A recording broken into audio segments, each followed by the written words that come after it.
Hey everybody, welcome to the CALLOUS Advanced Legends series. Today, talking to one of my longest and closest Pokemon friends, the CALLOUS Invitational 2 champion, Cowboy Dan. Dan, thank you for being here. I know you obviously have other things to do with your Saturday. I appreciate the time.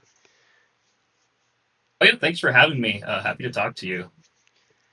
We were just talking, Dan and I, pre-recording this. I thought it had been like, I don't know, 2 years maybe. We haven't been on the mic. You're saying what, 4-ish years? Is that true, Dan? I think so, because I'm pretty sure the last time we talked was when I was down in New Mexico, and that would have been 4 years ago. I can't believe where the time goes. Dan and I used to do these a lot. He used to be a frequent guest on Pokemon Talk with Callus back in the day. One of my favorite guests, in fact. But I guess that was longer ago than I realized. But hey, we can get into all that. Why don't you? I assume most people know you. Dan is one of the most well liked and nicest guys in the community. But if there's anyone out there listening who maybe doesn't know you, could you just give us a brief overview as to who you are, both in and out of Pokemon? Yeah, so I'm Cowboy Dan. Actually, not a cowboy or even a Dan, really. I was just really into Modest Mouse when I came up with this username as a teenager. Yeah, I've been playing competitive ADV for well over a decade now. And yeah, outside of that, I live in Colorado and I work as an engineer. Approaching 30 years old now, which feels pretty wild. Yeah, especially how long we've known each other. You sure weren't fucking 30 when you and I started talking. Man, the time really does Yeah. go by. Yeah. So while we are here going down memory lane, I guess we'll start near the beginning, right? I mean, how did you originally get into competitive Pokemon? What was your life like at the time? Were you at college, high school? And what is it that appealed to you about this hobby and made you not only stick with it, but specifically choose Gen 3 rather than any of the other things available in Pokemon? Yeah, so oddly enough, I actually didn't play the games at all when I was a kid. My None, mom was like pretty none of them? granola about yeah, no, none at all. Wow. But yeah, like my mom was pretty granola about the whole video game thing. So my experience with Pokemon as a little kid was just jealously looking over my friends' shoulders and being- but when I was in high school, a bunch of friends and I we downloaded those like no cache emulators onto our laptops. And I think at the time, at least with our understanding of emulator technology, Gen 3 was about the latest gen we could do without it just running like molasses. So that was kind of how we got into that. Eventually, we figured out that like we could take each other's save files and put it on each other's computers and have like little pseudo link battles with each other. So that was kind of the hook. Me being the competitive little shit I was, I wanted to learn how to beat all my friends. So I went online, started looking it up, found Smogon, realized there's this whole world of competitive Pokemon out there. And yeah, I mean, eventually my friends got bored of it, but by that point, I discovered Pokemon Online and I was on the ladder. And yeah, I guess the rest is history. And you never felt the need to dabble into other gens. Gen 3 was it for you. So actually, when I first started, I think Gen 5 was the current gen at the time. And so I started playing that. But then, I don't know, like, I think just the experience of playing Gen 3 with my friends and like trying to do like the EVs in game and stuff like that kind of hooked me onto that. I liked the animation style more. And so I started playing that in the latter two. And I think back then it seemed like I don't know if this is still true today, but it seemed like the actual good players were the ones who stuck to the old gens. And so even though I was getting my ass kicked, it just felt like a much more I don't know interesting experience. So taking us back to those earlier days of your Pokemon career, are there any highlight memories or favorite moments from around the time when you were just starting out? Yeah. So back then that was before Showdown had really become a thing. So we would ladder on Pokemon Online. And what I really liked about Pokemon Online is you could actually like see who was like logged on with a team in the tier that you were I playing. remember that. Yeah, the name would be on the left-hand side, and you'd be like, "Oh shit, I don't want a ladder. I'm gonna get M Dragon." I remember that. Yeah, exactly. There was this guy, Rafanto, who was pretty much always number one on the ladder. And yeah, he used to do that exact thing where he would see that someone was good was on and like not play. But he would like challenge me like for like private battles pretty often. I definitely learned a lot from playing him. But yeah, I think the thing that really stood out to me most was like when Showdown first kind of came around. I think this would have been like 2013, 2014. That sounds about right. Yeah. But what I remember was like this was like before I really started playing in tournaments, so I would just ladder on my main alt. So whenever I would click that find battle button, whoever was they would see that it was me, and there was people like Linear Curve, UD, Kurtz, and we would just like shoot the shit with each other, talk about the game, talk about our teams. It just felt like a much more like social experience than it does nowadays. I think part of that is my fault. I don't really ladder on my main anymore, just because I don't know. It feels No, like too much, I guess. who does that? No one does that. But yeah, no, that was like just a really awesome experience. Just being able to like click that find battle button and just like load up a friend that you can spend the next hours next few hours playing a game with, chatting about team ideas and just like talking about life in general. Yeah, I think I agree with you that it doesn't feel like that's, I'm sure people do that, but I feel like that was way more common back then, and it doesn't necessarily, in old gens anyway, reflect where we are today. But I mean, that's how these relationships get built. I mean, you mentioned UD. I remember you, me, and UD. We did a 3v3 team tour a million years ago on Pokemon Oh Perfect. yeah. We lost in the finals tragically. It was my fault. I punted against BKC, but we did our best. Speaking Oh of yeah. No, BKC, that was so much fun. Yeah. well, I I mean, definitely played with him more times than I'd like to admit. well, speaking of BKC, I mean, you knew that I was going to ask about this, but I asked about some of your favorite moments. I'm going to have to address for the viewers probably one of your least favorite moments, but eh, going back to Callus Invitational 1, this is a well-known thing. You were deep in the tournament, in the lower bracket, playing for like top 4, top 6, whatever it was, very deep. You're in game 3 against BKC. You've got him dead to rights. A game that is like as on lock, unlosable. You will win this no matter what, as can be. And he somehow manages to convince you. He suggests to you repeatedly. So there's this. This is just a draw, right? This is just a tie, right? And bafflingly, you did in fact accept the draw, play a game 4, go on to lose that game 4, and be eliminated from the tournament when very clearly from the outside looking in, you should have won that match, would have been in the top 4, and who knows where it goes from there. You very well might have been a back-to-back Callus Invitational champion. It was that damn close. But what do you remember about that game? What is it that made you accept the draw? And what Yeah. advice would you give to our listeners, especially more maybe newer listeners who aren't as familiar with tournaments? What advice would you give them if they ever find themselves in a situation like that? Yeah, so I mean, one of the things about me as a player is I've always struggled with tournament nerves. Like even to this day, I get nervous going into a tournament match, and it definitely clouds my judgment at times. And that match in particular was one that I've been dreading for a long time because BKC was someone that I had a ton of respect for as a player. Like I think a lot of my philosophies about the game come directly from him. And yeah, his game sense and his option coverage are just so beyond any other player I've ever seen. But as a person, at least back then, I think both of us have like grown up a lot since then. But he was someone I had a lot of like negative interactions with. I think it was clear to me that he didn't really respect me all that much, and with how much respect I had for him, I think that stung particularly hard. Um, but yeah, going into that game, the first game, I definitely got some pretty nasty luck in my favor.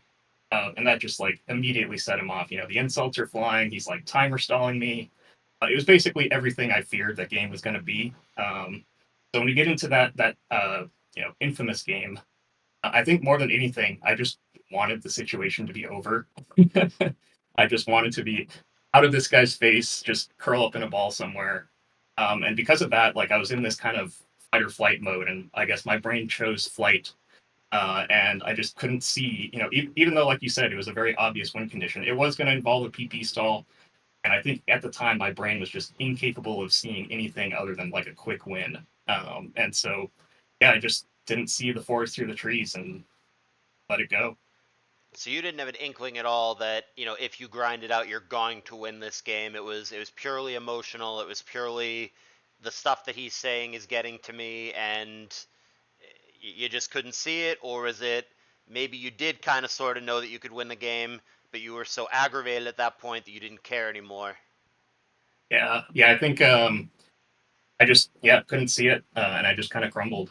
Um, I mean, as for advice, I think what I would say is yeah, as for tournament nerves, I feel like I said, that's not really something I've ever figured out. But what I have gotten better at over the years, and the advice I would give to new players is, I think allowing this game to sort of affect your ego, both positively and negatively, is just like a really unhealthy thing. Being good at this game doesn't really say anything about who you are as a person, and I think that's something that I let get to me a lot when I was a lot younger. Um, you know, if this game isn't providing you joy and just uh, intellectual interest, then it's not providing anything for you. If it's only there to feed your ego, then you should stop playing, in my opinion. And then kind of continuing on from that, I mean, if you were in a situation today, not against BKC, just anybody in a tournament, and it was the same thing, and they were getting upset and complaining about the luck, and saying that you suck and you're only winning because you got lucky or whatever. Someone's mouthing off in the battle chat. How would you handle that today, and how would you recommend that our listeners, especially again newer, less experienced listeners, what would you tell them to do in that situation? Just ignore it. That's really all you can do. I mean, I don't think that kind of behavior is really something I would, um, what's the word? You know, uh, I think you can call out that kind of behavior, but in the game itself, the only thing you can do is ignore it and just focus on the goal in front of you.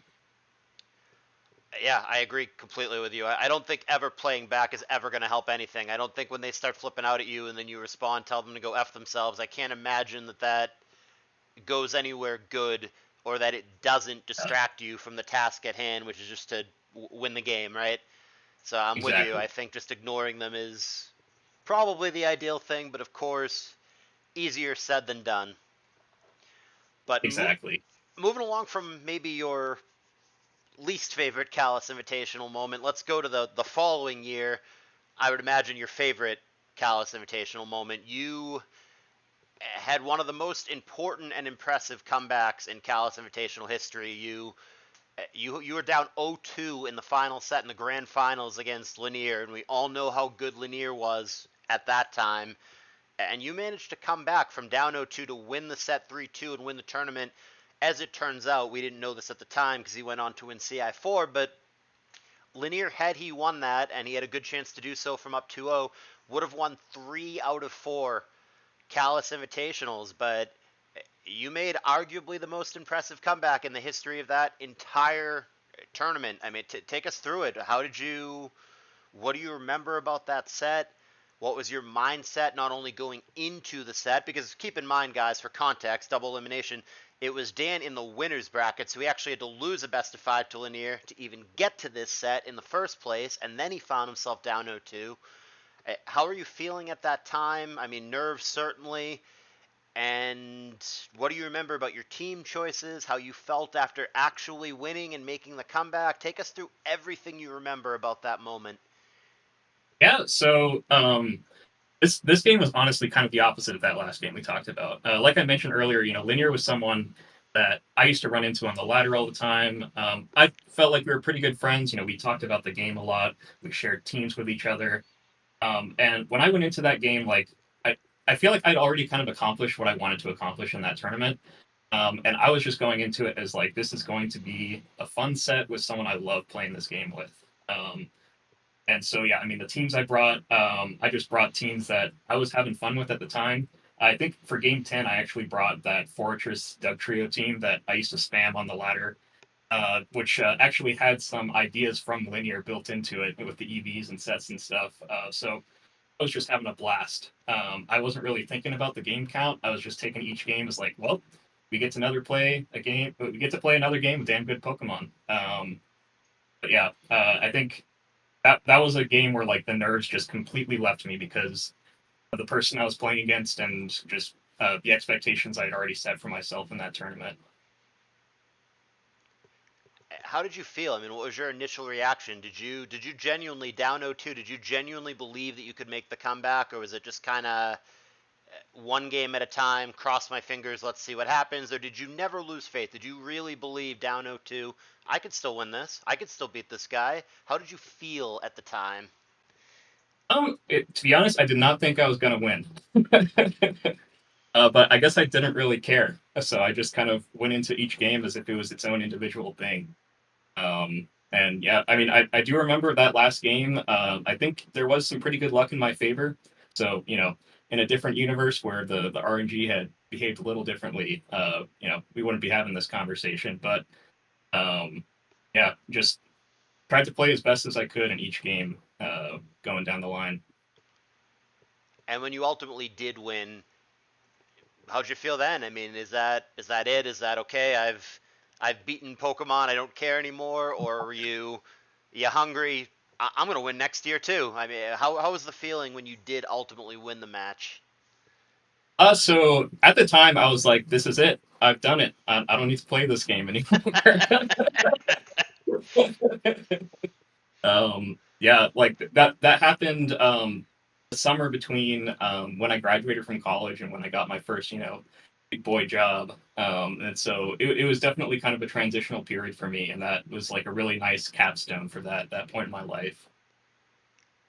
Yeah, that probably transitions well into what my follow-up question was here because really good CI1 run, which could have been even deeper if not for the BKC match that we discussed. Champion of CI2, but then you played in, if we want to count Gym Invitational as in basically an extension of Callous Invitational, you played ultimately in what, 7 out of 8 of the Callous Invitational slash Gym Invitational editions? And I I think so. believe, without having the sheet up in front of me, I think after those first two, where you were probably like the second best player in the tournaments after Lanier, after those two, I don't think you ever got more than one match win in any of the subsequent Callous Invitationals. Feel free to correct me if I'm wrong, but I believe that to be the case. I know. I Either, think that's right. I got a match win against Cyber Odin in CI4, and I think that's it. well, my question is why? What is it that you think prevented you from replicating the success that you had in the early years? Yeah, so like I mentioned, that CI2 happened right as I was graduating college, and the whole time I was in college and like my later years of high school, I was thinking about this game and playing this game literally every day. Like I was building teams every day. I was talking to people about the game every day. It was the only thing on my mind. Like I was obsessed. And as soon as I started that new job, suddenly I had like another outlet to focus a lot of that energy on. And I wasn't playing the game anymore. I was like maybe laddering once a week. I think I built like maybe one new team between CI2 and CI3. So, I had a pretty stale pool of teams to choose from. My instincts weren't as sharp. And, I think another thing is like, talking about tournament nerves, I think it is a skill you can learn to like sort of suppress their tendency to cloud your judgment. But you need to be constantly playing in tournaments to get to that point. Like I think a lot of skills in Pokemon are like riding a bike, but that is not one of them. And back in CI2, that was like back when Pokemon Perfect had like those rolling tournaments. So I was playing, two at least two like tournament matches a week, and it was just a skill that was very fresh in my brain that has never been there ever since. So the time away, do you feel like that made some of your nerves return? Yeah, I think so. at least, I mean, I think the nerves were always there, but my ability to control them and not let them cloud my judgment definitely went away. And you have not been able to shake that off all the way since CI2 ish. Is that correct? Yeah, yeah, pretty much. Wow. So, Uh, one of the biggest hypotheticals about your career is how you might have done in SPL. It was pretty damn clear after your really deep run in CI1 and then your victory in CI2, you obviously would have been picked without second thought as an ADV starter. You probably would have been upbid quite a bit and been fought for, in fact.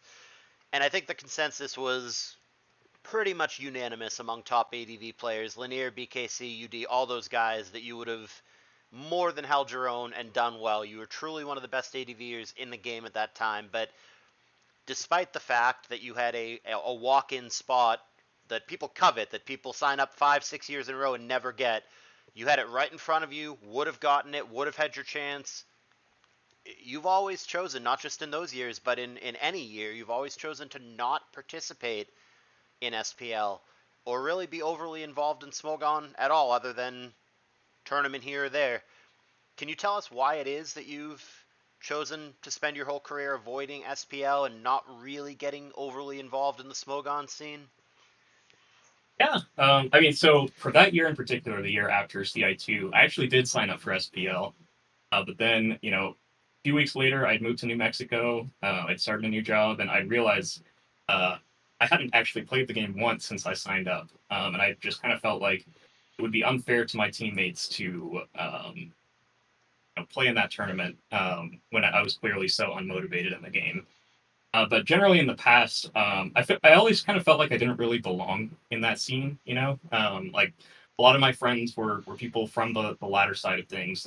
People like the linear curve before winning CI1, and I was always like more involved with like the Pokemon Perfect side of things. I guess I felt there was kind of like an unnecessary meanness to a lot of the Smogon scene that I just didn't really feel like I wanted to be a part of. Um, I didn't really want to do that to myself. So that's kind of part of why I avoided it.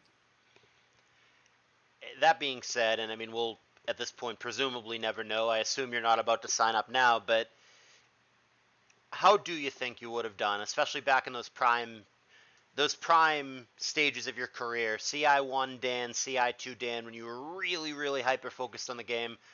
How do you believe that you could have done realistically? Um, I think in the state that I was with the game at that point, where I felt like I had accomplished what I wanted to accomplish in the game, and I wasn't super motivated, I do feel like I would have bombed. I'm kind of glad I didn't sign up, or I didn't. I'm glad that I retracted my sign up because I think I would have done poorly. You hear this, guys? Do you hear how modest and humble and full of shit this guy is? He would have like 9-0'd, but here we are. Oh, I would have bombed.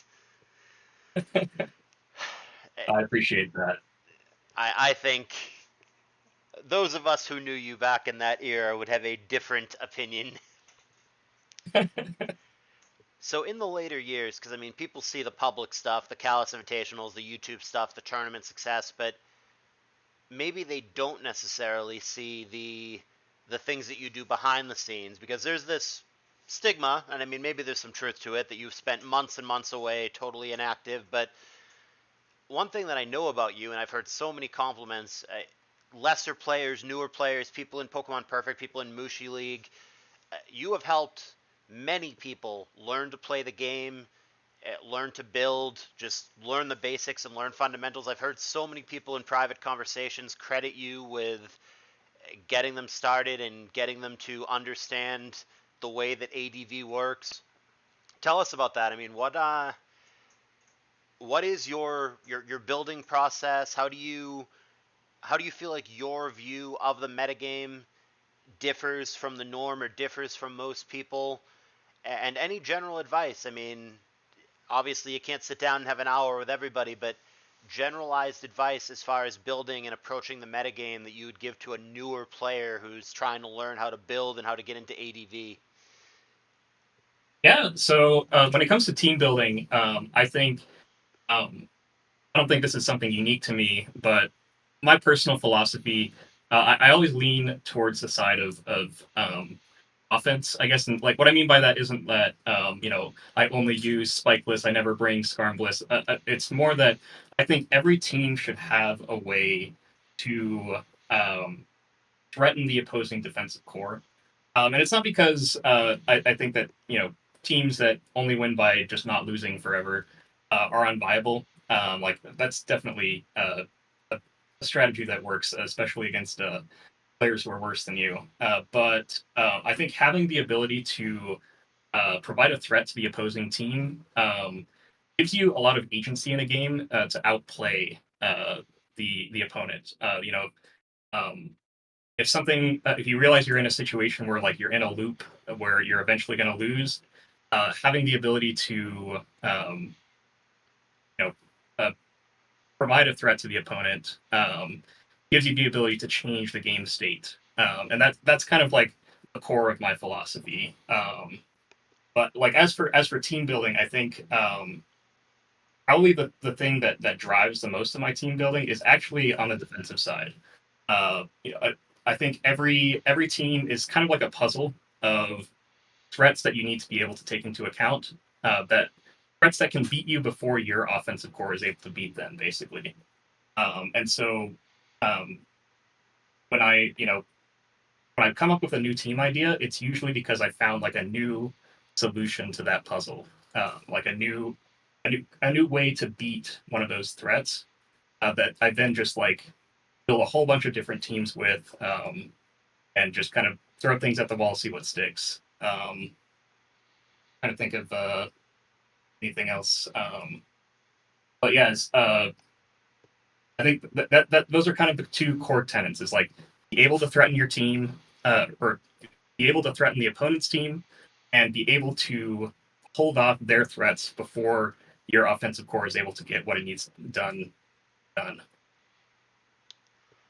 As far as your personal tournament preparation, where did you lean on the spectrum of it being opponent specific, counter teaming, scouting them, picking based on what they like, versus completely ignoring them? It doesn't matter who I'm against. I'm just going to bring a good team that I'm comfortable with, that I like, regardless of the opponent. Where did you fall on that range? And when you did see a specific opponent, hey, this guy likes TSS a lot, or this guy plays a ton of CM spam, how did that change the way that you built or prepared for that match? So I definitely fall in the camp of I will take a consistent team over a team that's built to beat a specific opponent any day. I mean, part of that is a little bit of laziness. I'm gonna admit, I don't have time to just go through and look at every team that someone's brought, and so because of that, I think having like a consistent team means that like if you fail in that front, then you're not going to fail completely in the tournament, because it's very easy to fail on the prep side.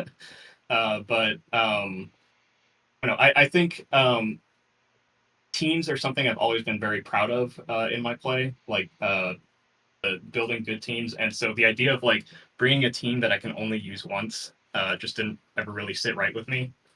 Um, but yeah, I mean, I do think there is some validity to the idea of prep, but it just wasn't really for me. And then as far as the metagame, which is hard to say because you've been playing for so long, obviously the metagame has shifted over time and trends have gone in and out.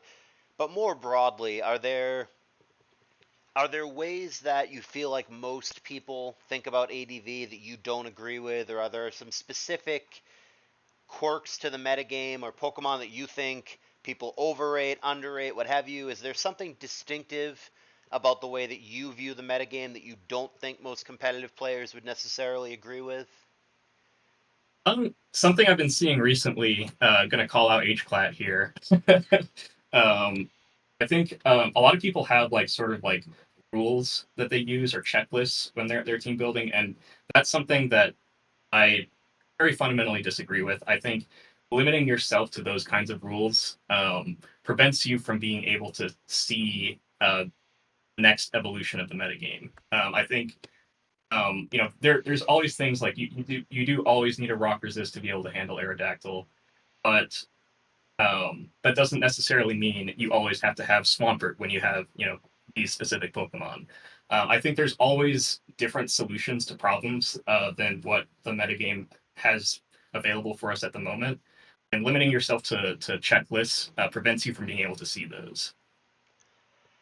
So in that same vein, then, because I mean, as you know, ADV at this point is over 20 years old. Came out 2002 in Japan, 2003 here in North America. Do you think the metagame still, 20 something years later, has room to change and room to grow? Do you feel like we have not yet fully figured it out and there will be significant changes going forward? Oh, absolutely. I think there's, I mean, the one thing that's been proven to me, through all these years of playing this game, is that there's always new ideas that people come up with that sometimes end up being good. I do think part of it is also that the metagame is somewhat cyclical. There are things that go in and out of favor, and things that work when certain things are popular and don't work the rest of the time. So it's always going to evolve in that circle. But I do also think there are new undiscovered sets out there as well. That's amazing if you're right, especially 2 plus decades later. It really it speaks to the depth of this game and the possibilities within it. And I think maybe that's part of why people like us have stuck with this hobby for so long. But Absolutely, yeah. I think one of my favorite things about ADV as a tier compared to I have played other gens even though I'm pretty much only known for playing Gen 3.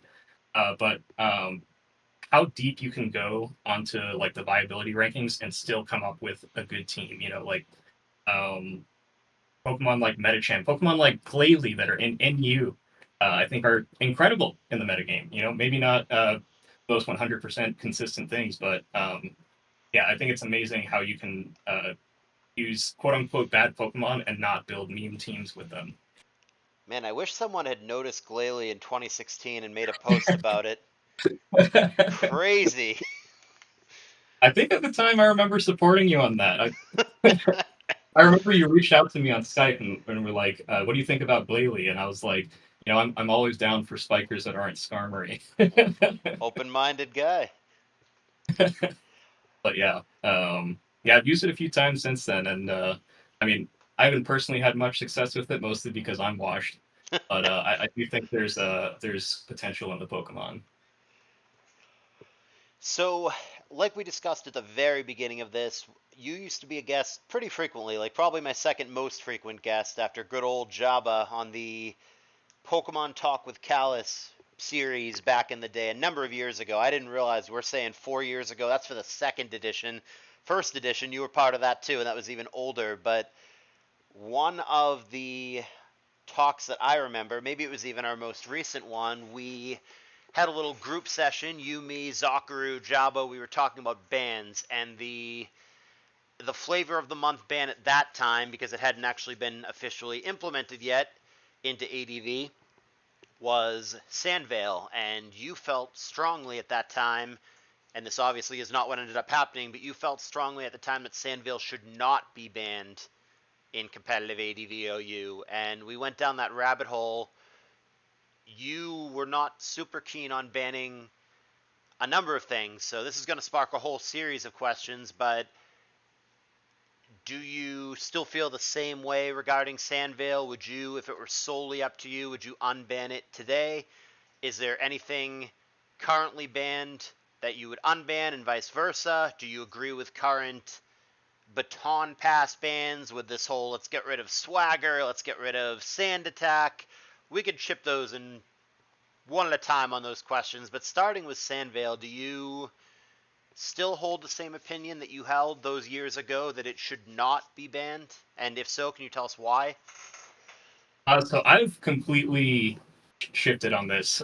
Basically, my entire tiering philosophy has shifted since those days. Like back then, I was definitely of the opinion that the things that should be banned are the things that are actually broken, that are actually controlling the metagame. And so I had a very limited view on what should and shouldn't be banned. I think over the years, I've kind of come to the conclusion that you know this game has a small enough population, and the stakes just aren't very high. So I kind of think that if something isn't fun and the majority of the community agrees that it's not fun to play against, you should consider looking at banning it. And I think that applies to Sandvale as well. I think my fundamental opinion that Sandvale isn't broken hasn't changed. I don't think the strategy is very good or consistent. Same with Baton Pass actually, but it's definitely very annoying to play against, and I don't want to see it on the ladder anymore. So you would ban Sandvale in competitive ADV. Yeah, I would ban it. And then to what extent would you ban Baton Pass? Do you allow the traditional 6-pass teams? So with Baton Pass, my opinion is basically that like you should leave untouched the legitimate aspects of it, which I think includes things like Salic Vaporeon and Agility Zapdos. But I would like to get rid of especially like the luck based aspects of it, like the what is it, Sand Attack Ninjask. It's very frustrating to end up in a situation where you've got this guy dead to rights and he clicks Sandvale and suddenly he's able to pass to a Marowak because he missed Roar 3 times in a row. Sand Uh, attack, right? yeah, Sand Attack, my bad. Yeah, so I think for me, removing the luck based aspects of Baton Pass is probably would be the highest priority. Okay, so run through the ADV forbidden checklist here with me. Just give me the But you can give me a one word response, ban no ban here. Ready? okay, Sandvale, ban, bright powder, ban, baton pass plus stat boosting move or item. uh, don't ban. Okay, so obviously dry pass, no ban. Mm-hmm. No ban. Swagger, Definitely ban. sand attack, Ban. Not ev- even just for Baton Pass. I think if people started running Sand Attack as the fourth move on Dragon Dance Tyranitar, it wouldn't be good, but it would be annoying enough that I wouldn't want to deal with that. evasion moves, Ban. one hit KO moves. Definitely ban. And then we're ending the call if you get these answers wrong, but I hate having this argument with people. Uh, Mew, Ban. Lattes. Ban. Actually, I have so my opinion on those is that we haven't actually fully tested whether or not they're actually broken in the Oh, metagame. killing me. What? But As it, ADV is so beautiful as it is, and they would fundamentally change it so much that there's no reason to do it. there we go. That's the answer. They're busted. Get rid of them. I mean, this is non-Soldu Lattes, but like still Yeah. ban. Like I played that when we were messing around with that on Pokemon Perfect, and it wasn't fun. Like Latios definitely like slows down the metagame by quite a bit, Sure. but it was really hard for me to find an argument that it was actually broken. Wow. So going back to I Baton didn't even Pass think it real. was the best Pokemon in that metagame. Sure. Yes. Going back to Baton Pass real quick before we move on to the next subject. Can you define as closely as you can what the rule would be if you were solely in charge of writing it? Exactly what would be allowed or not allowed with Baton Pass? You said you would not allow traditional, 6-pass or whatever, where it's full chain, Mr. Mime, Scizor, Ninjask, Old School, the whole team other than the finisher has BP. So where do you draw the line? What would you allow? How do you, if you had to put the rule in writing, you can do this, you can't do that, what is it that you would do? So I do think this requires changes to the code on Showdown, so it's definitely never going to happen. But my belief with Baton Pass is that the actual problem isn't the ability to pass boosts; it's the ability to block phasing. That's what makes Baton Pass teams problematic. So the way I would do it, if I was the lead developer on Showdown, is I would make it so that if Roar fails, like for any reason, it misses, it gets blocked by soundproof, then it doesn't fail. Yeah, that you're right. That probably isn't a ban or a change that's going to happen too soon. But hey, I didn't say you couldn't come up with a creative solution. That could, in fact, be the solution to our baton pass woes. I mean, I think that if you can deal with baton pass with phasing, like I know a lot of people say like, oh, like offense teams don't bring phasing moves. I think that's Well, we'll try this. like If we got rid of soundproof completely, would you allow full on six pass the way that it was back in the day? no, no, I'm not. I think ingrained is definitely broken. Okay, down the rabbit hole. Get rid of soundproof and ingrain. Now do you allow six pass? Let's see. So I think if we get rid of like every method of blocking roar, so that includes like sand attack, probably some other things I'm not even thinking about. I don't think six pass is inherently broken. Yeah, no, I think I agree with you. I think like the whole team having baton pass and having stat moves isn't the problem. It's the fact that they have tools that often take little or zero skill that completely get rid of their counterplay. I think that's the Yeah, fundamental issue. the flow chart. Yeah, the fact that like it's just you can literally write down your game plan on like a little step-by-step guide, and that's it. That's what the problem is. I'm with you there. So as we get to the latter parts of the interview, you knew it was coming, but I'm gonna have to ask you the big question. Oh, Which religion is correct? No, I'm just kidding.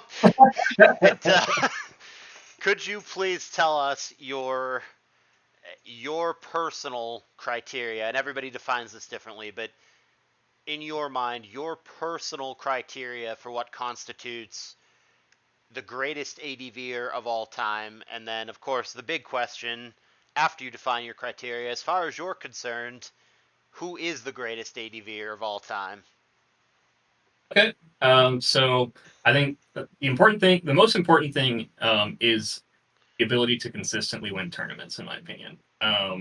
So that immediately eliminates me.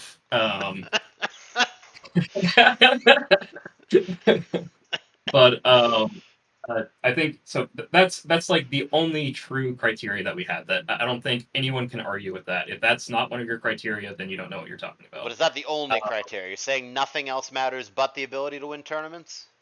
No, I think building matters too. What I will say though, so I think people use this as an argument against linear a lot. I think linear built a lot more than he's given credit for. Like as someone who's talked to him about building, he definitely knows how to do it. He definitely infuses his ideas, even with his relationship with disaster area. There were like his ideas were in those teams too. So I don't think that eliminates him. But yeah, I do think building is an extremely important part of being the greatest ADPer of all time. Okay, so tournament consistency, winning tournaments consistently, building. What else is important in your criteria?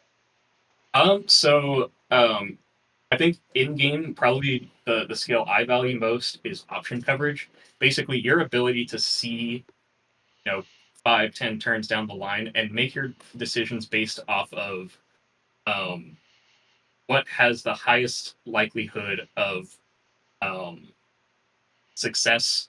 Uh, you know, no matter what your opponent does. I think people value like prediction as in like your ability to read your opponent.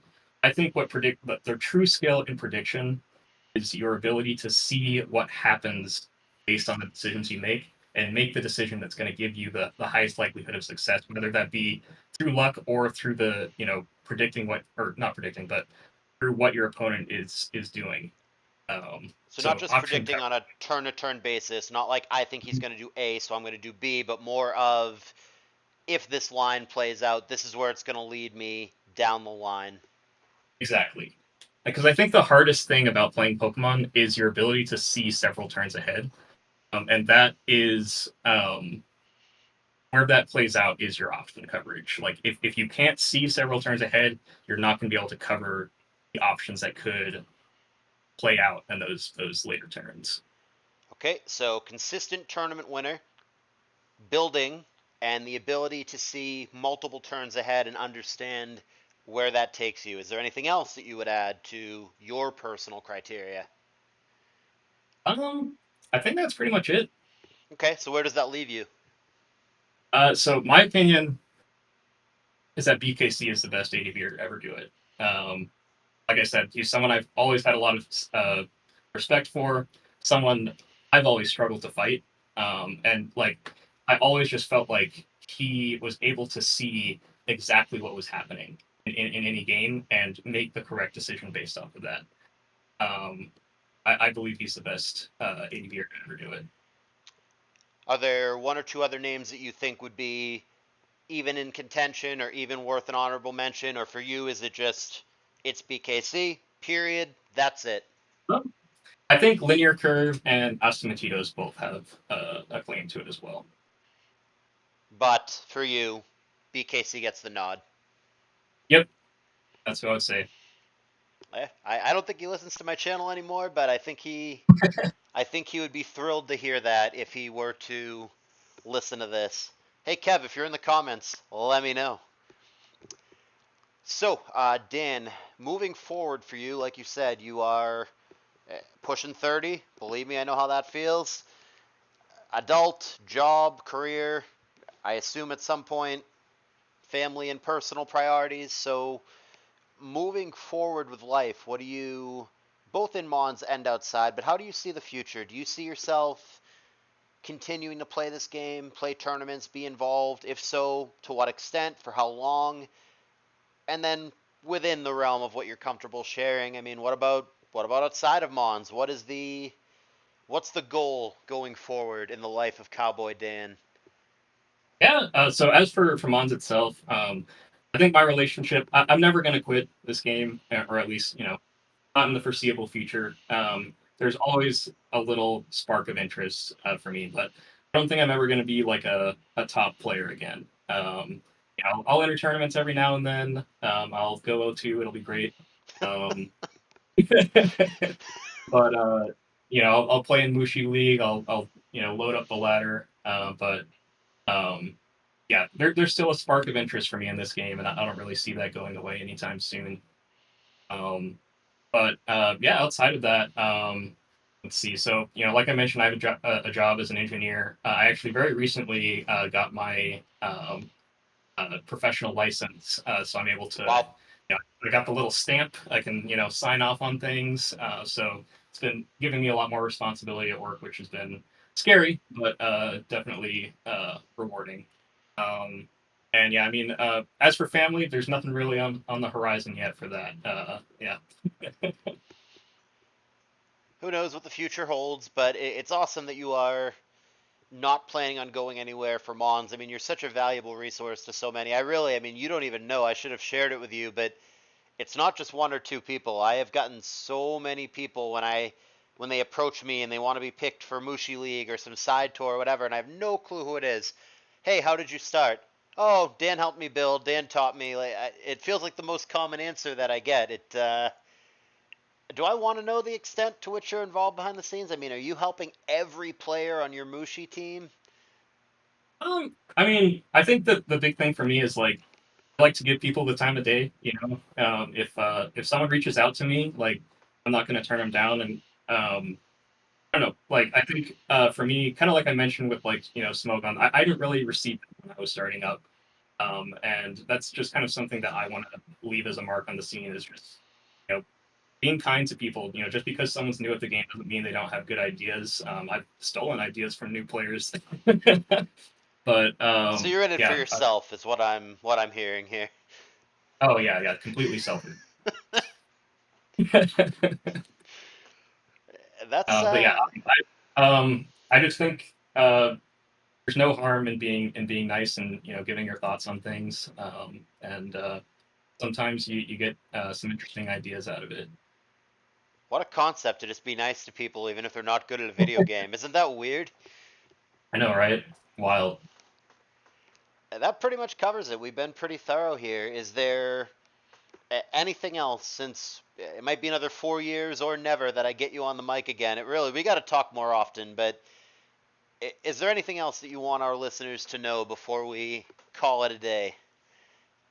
Let's see. So, my new competitive outlet recently has been the game Rivals of Ether. It's like a fighting game kind of similar to Smash Bros. So, if anyone out there plays Rivals and wants to, reconnect with me, feel free to hit me up. I'm pretty trash at it, so uh, I'm happy to get beaten up by just about anyone.